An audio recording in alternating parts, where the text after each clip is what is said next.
कराची के हल्का ने 249 में ज़िमनी इंतखाब के लिए पोलिंग जारी है। मुख्तलिफ पोलिंग स्टेशन पर वोटर्स की तादाद पिछले चंद घंटों से काफी कम नजर आ रही है। इलेक्शन कमिश्नर सिंध एजाज अनवर चौहान का कहना है कि ज़िमनी इंतखाब में वोटिंग का तनासुब कम है।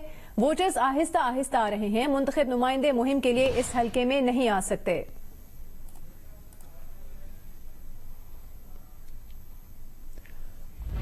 कराची के हल्का ने 249 कि इस इंतखाब की कवरेज जियो न्यूज़ पर मुसलसल जारी है। जियो न्यूज़ के रिपोर्टर्स नुमाइंदे जो कि पोलिंग स्टेशन के बाहर मौजूद हैं, दिन भर से आगाह कर रहे हैं, उनसे भी हम मालूमात हासिल करते रहेंगे आपके लिए।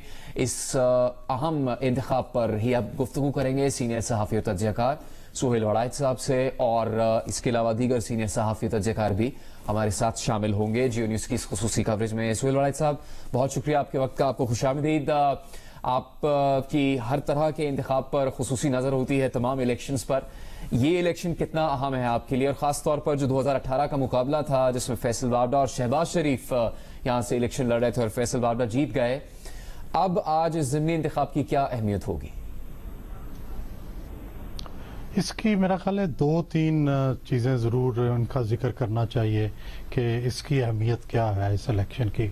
नंबर 1 तो ये ज़ाहिर है कराची वैसे ही मिनी पाकिस्तान है कि जिसके अंदर सारी कौमियतें, सारे लिसानी गिरोह, मुख्तलिफ आबादियाँ जो हैं उनका मिक्सचर है। और ये ख़ास कर ये हल्का जो है ये मिनी पाकिस्तान कहलाने का मुस्तहिक है कि इसमें आपको पश्तो बोलने वाले भी मिलेंगे, पंजाबी भी मिलेंगे, हज़ारावाल भी मिलेंगे, उर्दू बोलने वाले भी मिलेंगे। एक तो इसकी ये अहमियत है कि ये मिनी पाकिस्तान का एक इलेक्शन है, बाय इलेक्शन है। और दूसरा इसकी इम्पोर्टेंस ये है कि 2018 के बाद क्या सूरत हाल सियासी बनी है उसका एक लिटमस टेस्ट होगा आज कि क्या 2018 के बाद तहरीक इंसाफ ने जो यहाँ से 14 सीटें जीती थी, क्या तहरीक इंसाफ अब भी उतनी ही पॉपुलर है? और पहले जो 700 कुछ वोटों से शहबाज शरीफ हार गए थे इस हल्के से फैसल वावडा से, क्या अब भी तहरीक इंसाफ को वो ही बरतरी हासिल है दूसरी कराची के अंदर या नहीं? तो ये दूसरा बड़ा सवाल होगा। और ज़ाहिर है 2.5 साल की कारकर्दगी भी ज़ेर बहस होगी, महंगाई भी ज़ेर बहस होगी, और लोग क्या सोच रहे हैं 2.5 साल के बाद वो ज़ाहिर है इस इलेक्शन में नज़र आएगा। और ज़ाहिर है तीसरी बात जो इस इलेक्शन में है, हर बाय इलेक्शन की तरह कि ये एक तरह का ये इम्तिहान होता है कि इसमें कौन जमात जीतती है, और वो फिर क्लेम कर सकती है कि देखें बावजूद तमाम बुरे हालात के या अच्छे हालात के हम ये इलेक्शन जीत गए हैं। तो ये 3 बड़ी अहम वजूहात हैं जिनकी वजह से ये इलेक्शन जो है इसको ख़ास नज़र से देखना चाहिए। ठीक, मज़हर अब्बास साहब, कराची की सियासत में आप इस हल्के की अहमियत को कैसे देखते हैं, और ख़ास तौर पर इस दफ़ा PTI के लिए जो गुज़श्ता ज़िमनी इंतखाबात हुए हैं, फिर डस्का का इलेक्शन हुआ, PTI की साख के लिए इलेक्शन कितना इम्पोर्टेंट है, कितना अहम है? देखिए, सिर्फ PTI की साख के लिए नहीं, मुस्लिम लीग नून के दावों के लिहाज से भी, क्योंकि ये रिवायती तौर पे मुस्लिम लीग नून की सीट रही है। यानी यहाँ से 2 मरतबा जो है कौमी असम्बली की नशस्तें मुस्लिम लीग नून ने जीती हैं। सूबाई असम्बली की नशस्त भी मुस्लिम लीग नून जीत चुकी है। और पिछला जो है इलेक्शन हुआ था 2018 का, उसमें बड़ा क्लोज मार्जिन था, और शायद मुस्लिम लीग नून ने जो शहबाज शरीफ साहब को वहाँ से लड़ाने का फैसला किया था, उसकी भी बड़ी बुनियादी वजह यह थी कि मुस्लिम लीग नून का यहाँ एक ख़ास वोट बैंक रहा है। लेकिन तहरीक इंसाफ के लिए यह एक बड़ी विक्ट्री थी, इस लिहाज से विक्ट्री थी कि तहरीक इंसाफ 1997 में यही हल्का था। इसमें जाहिर है इस वक्त तो इसमें और 2-3 हल्के जोड़ दिए गए हैं, लेकिन 1997 में जब ये 184 हुआ करता था तो यहाँ से इमरान खान ने अपनी सियासी इंतखाबी जिंदगी का आगाज किया था जी। यहाँ से इमरान खान सबसे पहले इलेक्शन लड़े थे और उसमें उनको कोई 2-2.25 हज़ार वोट मिले थे। और उस वक्त जो मुस्लिम लीग नून के रहनुमा थे एजाज शफी मरहूम, उनको तकरीबन 35,000 वोट मिले थे जो उन्होंने जीते थे। लेकिन अगर आप देखेंगे उसमें, अगर PTI का सफ़र देखें तो उसमें आपको नज़र आता है कि PTI ने पिछले इंतखाबात में गो के उस पर सवालात उठे, लेकिन अदरवाइज भी PTI ने वहाँ तकरीबन 36,000 के करीब वोट हासिल किए पिछले इलेक्शन में। सिर्फ यही नहीं, ये इसलिए इलेक्शन भी PTI के लिए बहुत अहम है कि PTI ने 2018 में एक बड़ा कराची का एक बड़ा जो है वो शिफ्ट हुआ है MQM से PTI तक। यानी PTI ने पिछली मरतबा कराची से इमरान खान समेत 20 में से 14 नशिस्तें हासिल की थी।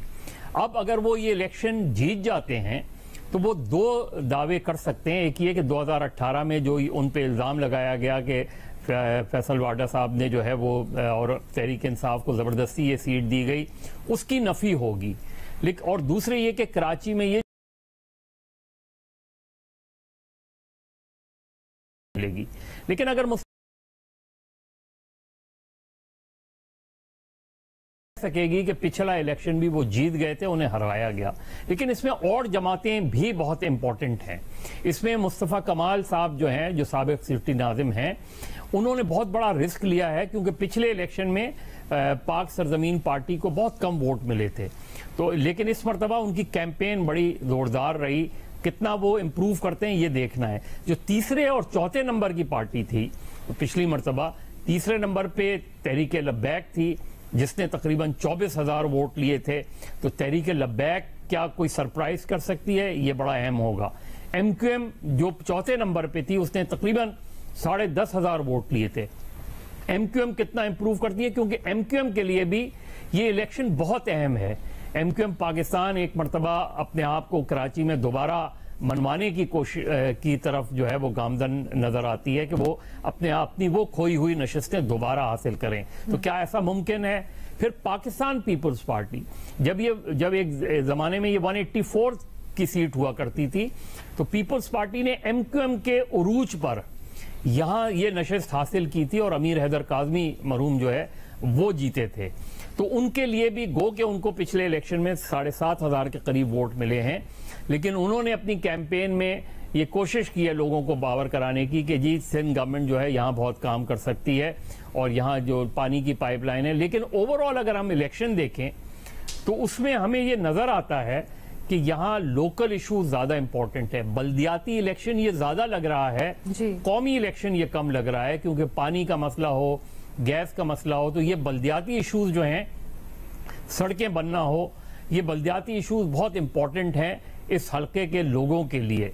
लेकिन इलेक्शन कमीशन का आज वोट इलेक्शन करवाना मेरी समझ से बालातर है, इसलिए कि दो वजह से।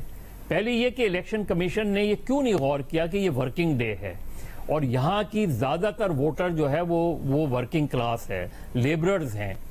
फिर गर्मी, रमजान, गर्मी भी छोड़ दें, गर्मी होती रहती है, लेकिन रमजान का भी ख्याल। तो मेरा ख्याल है अगर ये इलेक्शन ईद के बाद कराए जाते तो शायद हमें टर्न आउट भी अच्छा नजर आता, बड़ा टर्न आउट नजर आता।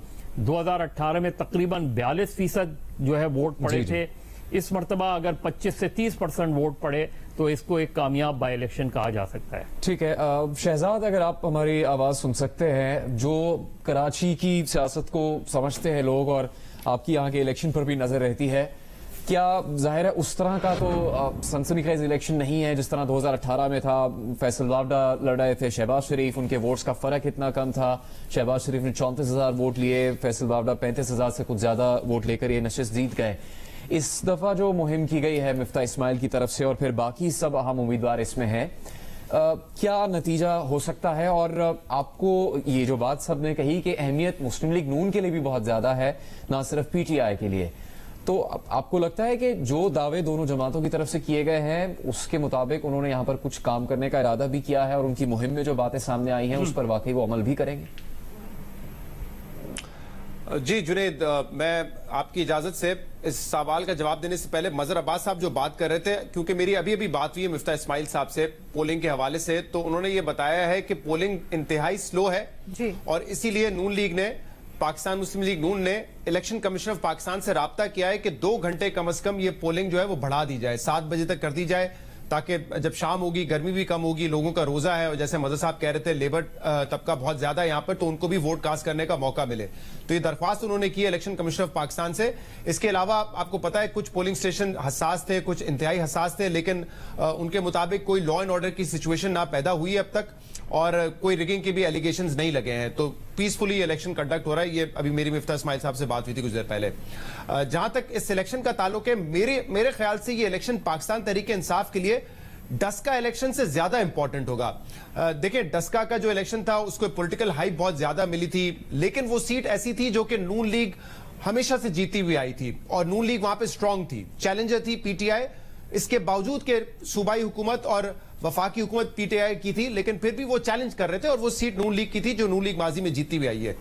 ये सीट जो है पाकिस्तान तहरीक इंसाफ ने जीती थी 2018 में, मार्जिन बेशक कम था, लेकिन अब उनके लिए सीट रिटेन करना जरूरी है। और ज्यादा जरूरी इसलिए है क्योंकि फैसल वावडा साहब जब मुस्ताफी हुए, वो इसलिए मुस्ताफी हुए कि उनके ऊपर डिस्क्वालिफिकेशन की तलवार लटक रही थी। असद उमर साहब ने खुद आके बताया कि उन्होंने टिकट मांगा वजीर आजम से और वजीर आजम ने उनको सेनेट का टिकट दे दिया। तो आज अगर तहरीक इंसाफ हारती है, विद इन द पार्टी भी आवाजें उठेंगी कि आपने फैसल वावडा को सेनेटर बनाने के लिए, जो उनके अलावा कोई भी सेनेटर बन सकता था बासानी, लेकिन उनको सेनेटर बनाने के लिए आपने नेशनल असेंबली की, कौमी असेंबली की एक सीट कुर्बान कर दी है। तो पार्टी के अंदर से ये भी आवाजें उठेंगी, एक सीट की अहमियत इस असेंबली में क्यों ज्यादा है। हम सबको पता है कि जो मार्जिन है, जो हुकूमती नशिस्तों पे लोग बैठे हुए हैं, वो मार्जिन इतना ज्यादा नहीं है, तो एक दो सीटें भी यहां पे बड़ी मैटर करती हैं। तो ये पार्टी के अंदर से भी आवाजें उठेंगी, इसलिए मुझे लगता है इस सीट की ज्यादा अहमियत है पाकिस्तान तहरीक इंसाफ के लिए। बाकी ये बात दुरुस्त है कि इस इलाके में बहुत ही पसमानदा इलाका है। अब शहर में रहते हुए भी आप कह सकते हैं कि शहरी इलाका नहीं लगता, क्योंकि यहाँ पे जो बेसिक नेसेसिटीज है लोगों की वो मीट नहीं हुई अब तक, और उसमें सबसे बड़ा मसला है पानी का मसला। और वही इशू जो कराची के दीगर इलाकों में हमें देखने में मिलता है वो यहाँ पे ज्यादा है। टैंकर माफिया है, हाइड्रेंट्स है, पानी लाइन में आता नहीं है और लोग पानी की बूंद के लिए तरसते रहते हैं। मतलब आप लोगों के इंटरव्यू सुने इस हल्के में तो आपको बताएंगे हफ्तों हफ्तों में जाकर पानी नहीं आता। तो ये कोई एक एमएनए के करने का काम तो नहीं है, मेनली तो ये सूबाई हुकूमत का काम है। पीपल्स पार्टी की जिम्मेदारी होनी चाहिए थी कि पानी प्रोवाइड करे। तो इस हवाले से तनकीद होती रहती है जो कौमी असेंबली के मुंतखब नुमाइंदे थे फैसल वावडा साहब, लेकिन ऑब्वियसली काम मेरे ख्याल से ये प्रोविंशियल गवर्नमेंट के करने के हैं। जहां तक ताल्लुक है कि और कितना डेवलपमेंट का काम हुआ है, हमारे शो पे उस दिन अमजद आफरीदी साहब आए थे, उन्होंने कहा 40-45 करोड़ रुपए का काम हुआ है। वो कहां काम हुआ है ये तो आपको वहां के इलाका की जो लोग बताएंगे, लेकिन कुछ सड़कें वड़कें बनी है, लेकिन जो बुनियादी मसला है पानी का वो हल नहीं हुआ है। अब पीएमएलएन के लिए मसला यहां पर क्या है, पीएमएलएन का वोटर हो गया, उसके लिए क्या इशू है। मिफ्ता इस्माइल साहब फाइनेंस मिनिस्टर रहे हैं, आप उनको कौमी असेंबली तक भेज भी देंगे, तो इस हल्के में काम कौन करवाएगा। ना पीएमएलएन की इस वक्त सूबाई हुकूमत है, ना वफाकी हुकूमत है पीएमएलएन की। तो लोगों के लिए इस वक्त क्या चाम है कि वो वोट करेंगे पाकिस्तान मुस्लिम लीग नून के लिए, एक बहुत इंपॉर्टेंट सवाल है। चलें ठीक है, सूबाई हुकूमत पाकिस्तान तहरीक इंसाफ की नहीं है, लेकिन फिर भी आपको एक उम्मीद होती है कि वफाक से जो फंड मिलेगा कौमी असेंबली के नुमाइंदे को, वो इस हल्के में खर्च हो सकेगा, इस हल्के में स्पेंड हो सकेगा। तो मेरे ख्याल से चाम बड़ा कम है किसी भी उस वोटर के लिए कि इस वक्त वो नून लीग के लिए वोट करे या पीएसपी के लिए वोट करे। इसीलिए मेरे ख्याल से जो अमजद आफरीदी साहब को ये एज तो हासिल है, लेकिन फिर जो ड्रॉबैक है पाकिस्तान तहरीक इंसाफ के लिए वो ऑब्वियसली उनकी कारकर्दगी के हवाले से है। हल्के में काम होना एक बात है, लेकिन कौमी सतह पे इस वक्त जो महंगाई का इशू है, जो बेरोजगारी का मामला है, वो हर्ट कर रहा है लोगों को। अब वो इसका गुस्सा निकालते हैं या नहीं निकालते ये तो नताइज में हमें पता चलेगा, लेकिन ये पहला इलेक्शन है जुनेद जिसपे हमने देखा, क्योंकि आपको पता है जंग और जियो ग्रुप मुख्तलिफ सर्वेज करवाता है हर इंपॉर्टेंट इलेक्शन से पहले, और 3 सर्वेज इसलिए होते हैं ताकि एक वाज़ेह पिक्चर सामने आ जाए। लेकिन इस इलेक्शन में अगर आप देखें, इस इलेक्शन से पहले जो सर्वेज हुए वो भी बड़े क्लोज हैं। 2 सर्वे में मामूली सी लीड है पाकिस्तान तहरीक इंसाफ की। एक सर्वे जो था उसमें गैलप में जो है वो पाकिस्तान मुस्लिम लीग नून की लीड थी, लेकिन इंपॉर्टेंट बात यह कि बहुत सारे लोग ऐसे थे जिन्होंने अब तक डिसाइड नहीं किया कि उन्होंने किसको वोट कास्ट करना है। तो मेरे ख्याल से या तो वो वोट कास्ट करेंगे ही नहीं या आखिरी वक्त पे फैसला करेंगे। तो प्रिडिक्ट करना कि कौन सी पार्टी इलेक्शन जीतेगी बहुत ही मुश्किल है, बहुत मुश्किल है। ठीक है, मेहमल आपकी तरफ आएंगे। आप ये बताइएगा कि हर पार्टी दावा कर रही है अपनी मुहिम में कि हम मसाइल को समझते हैं इस हल्के के, हमारे पास मसाइल का हल है। अगर सबके पास मसाइल का हल है तो इतने अरसे से ये मसाइल जो कि तो बरकरार भी हैं, पानी की बूंद बूंद को तरस रहे हैं लोग, यहाँ पर सड़कें टूट फूट का शिकार हैं, आप क्या कहेंगे? देखिए, जिस तरह शहजाद ने बताया कि बहुत सारी चीजें तो एक्चुअली अंडर प्रोविंशियल गवर्नमेंट आती हैं, तो वो तो उन्होंने करनी है। और अगर ये जिन सर्विस का शहजाद ने जिक्र किया, 3 सर्विस की जो बात की, उसके अंदर पीपल्स पार्टी तो जो है वो काफी नीचे है अभी तक। हालांकि अभी मैंने बीच में सुना था कुछ उधर लोगों तो उन्होंने कहा कि पीपल्स पार्टी ने सड़कें भी बनवाई हैं, कुछ और भी काम कर रहे हैं। जिन सर्विस की शहजाद बात कर रहे हैं वो वैसे वाकई बड़े इंपॉर्टेंट हैं और बहुत ही क्लोज है। इस तरह 2 में नून लीग के 14% जीतने के चांसेस थे, 1 में 19% थे। पीटीआई के 1 में 19% है, 1 में 16% है, 1 में 15% है। फिर जो बहुत इंपॉर्टेंट चीज है वो यही है कि जो अनडिसाइडेड है, अनडिसाइडेड काफी ज्यादा नंबर है। एक पोल के मुताबिक 29% है, एक के मुताबिक 16% है और एक के मुताबिक 22% है। क्या ये अनडिसाइडेड वाकई वोट करेंगे या ये उस वक्त ऑन द डे यानी आज के दिन ये डिसाइड करेंगे कि हमने किसको वोट देना है। दूसरी चीज ये है कि वाकई ही ये जो पीटीआई के लिए बहुत ही इंपॉर्टेंट इलेक्शन है। क्या वहां के लोग अपनी नाराजगी का इजहार करेंगे पीटीआई की ओवरऑल मुल्क की कारकर्दगी की वजह से और नहीं वोट देंगे, या वो इस चीज की नाराजगी का इजहार करेंगे जैसे कि बहुत सारे वोटर्स वहां के कहते हैं कि फैसल वाडा साहब तो इलेक्शनों के बाद ऐसे नजर ही नहीं आए और अब वो सेनेटर बन गए। तो ये वाली नाराजगी का क्या वो इजहार करेंगे। लेकिन दूसरी तरफ जिस तरह शहजाद ने कहा कि नून लीग के लिए उनके पास सिर्फ ये मतलब एक नाराजगी का इजहार ही हो सकता है। दूसरी तरफ क्योंकि हुकूमत फेडरल गवर्नमेंट तो पीटीआई की है और प्रोविंशियल गवर्नमेंट पीपल्स पार्टी की है, तो फिर वो उसके मुताबिक सोच करके हमने अगर अपने काम कराने, अपना फायदा देखना है तो फिर हम किसके लिए वोट करें। और वैसे भी इसमें ये चीज जरूर है कि अगर पीपल्स पार्टी के जो थे वो बैठ जाते उनके कैंडिडेट, तो फिर और पीडीएम अगर उस तरह से रहती और वो उनका साथ देते नून लीग का, तो फिर शायद नून लीग के लिए आसानियां पैदा हो सकती थी। लेकिन इस वक्त it's too close to call. ये तो जब रिजल्ट आएंगे तभी पता चलेगा किसने किसको वोट दिया और क्यों। ठीक है महमल, वो 20 साल से जीती तो नहीं पीपल्स पार्टी, लेकिन अब जिस तरह लीना ने बताया, आपने भी कहा कि उन्होंने भी सड़कें बनाई हैं, तो अच्छा चले उनको कुछ नीचे ही है जुनेद, वो जीतने का तो अभी भी कोई चांस नहीं है मेरे ख्याल में, 4थे-5वें नंबर पर ही। फिर तो बहुत ज्यादा तारीफ होनी चाहिए कि अगर उन्होंने कुछ सड़कें बनवा दी हैं। बेनजीर, यहाँ पर तहरीक इंसाफ की तो कई नशिस्तें हैं, उनके एमएनएस बड़ी तादाद में है, फिर पीएसपी भी और तहरीक इंसाफ के उम्मीदवार भी काफी हद तक मुतहरिक नजर आए हैं। नून लीग के उम्मीदवार यहाँ पर बिल्कुल अच्छी मुहिम उन्होंने चलाई, उनका जिक्र भी बहुत हो रहा है, सर्विस का भी जिक्र शहजाद इकबाल ने किया। लेकिन मुस्लिम लीग नून का जो मरकज है वो पंजाब है, वहां पर जो बैठी उनकी क़यादत है वो कितना संजीदा है इस इलेक्शन के लिए? पिछले कुछ दिनों में क्या अंदाजा हुआ आपको? अच्छा, पहले तो जुनेद मैं भी ये कहना चाहूंगी कि ये इस हल्के में प्रिडिक्ट करना कि आज कौन जीतेगा बहुत मुश्किल है, इसलिए क्योंकि पिछले अगर आप 3 इलेक्शंस का रिजल्ट देखें तो यहाँ पे मुख्तलिफ या बल्कि अलग अलग सियासी जमातें जीती हैं। जैसे 2008 में पीपल्स पार्टी, 2013 में एमक्यूएम और फिर 2018 में पीटीआई। तो यहाँ पे एक प्रेडिक्शन करना बहुत मुश्किल है, लेकिन मेरे ख्याल से मुस्लिम लीग नून को यहाँ पे बढ़तरी हासिल है। एक तो क्योंकि मिफ्ता इस्माइल साहब की जो इलेक्शन कैंपेन है वो ज्यादा प्रोमिनेंट थी दूसरे जो क्या कैंडिडेट्स हैं उनके मुकाबले में। जैसे उनके टीवी पे भी, प्रिंट पे भी मैं देख रही थी उनके एड चल रहे थे, उनकी बड़ी प्रोमिनेंट इलेक्शन कैंपेन थी। दूसरी चीज जो एडवांटेज है मुस्लिम लीग नून को वो ये है कि शहबाज शरीफ साहब 2018 में 700 वोटों से हारे तो थे, लेकिन यहाँ पे 3000 वोट रिजेक्टेड थे। तो अगर यहाँ पे शायद रिकाउंट होता तो हो सकता है कि नताइज मुख्तलिफ होते। तो एक अच्छा खासा साइजेबल मैं कहूंगी कि वोट बैंक है मुस्लिम लीग नून का। एक जो डिसएडवांटेज है पीएमएलएन को वो मेरे ख्याल से ये है कि जो नून लीग के अहम रहनुमा है जिसमें मरियम नवाज शरीफ है, शहबाज शरीफ साहब हैं, वो नहीं आए कैंपेन करने के लिए, और शायद अगर वो आते तो उससे काफी फर्क पड़ता है मिफ्ता इस्माइल साहब की कैंपेन को। दूसरी जानिब जो पीटीआई की कैंपेन है उनको देखिए, पीटीआई को एक तो फेवरेट समझा जाता है, जैसे यहाँ पे बात हुई कि जो अभी तक सर्वेज आए हैं उनमें ज्यादातर यही कहा जा रहा है कि पीटीआई फेवरेट है।